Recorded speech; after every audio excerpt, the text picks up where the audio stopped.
Nagsagawa ng joint warrant of arrest operation ang Philippine National Police at Armed Forces of the Philippines laban sa mga miyembro ng Dawla Islamia Maute Group sa barangay Banga Pantar, Marantao, Lanao del Sur nitong madaling araw ng Biyernes.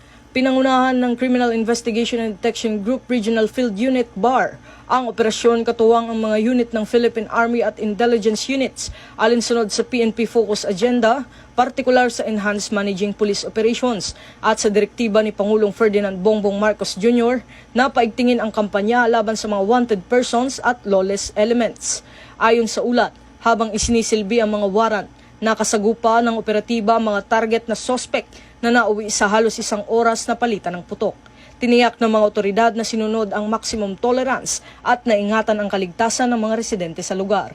Batay sa paunang impormasyon, 10 ang nasawi, kabilang ang umano'y leader at mga sub-leader ng grupo na nakilala sa mga alias na Usman, Musli, Orak, Pakmin, Nasif, Turab, Yakina at Pulindan kasama ang 2 hindi pa nakikilalang babae.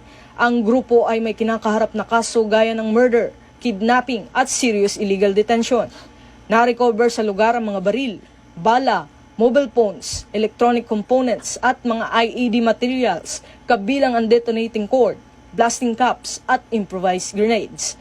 Ayon kay Chief PNP Police General Jose Melencio Nartates Jr., patunay ito ng profesionalismo at disiplina ng mga operatiba sa pagpapatupad ng batas habang pinangangalagaan ang karapatang pantao.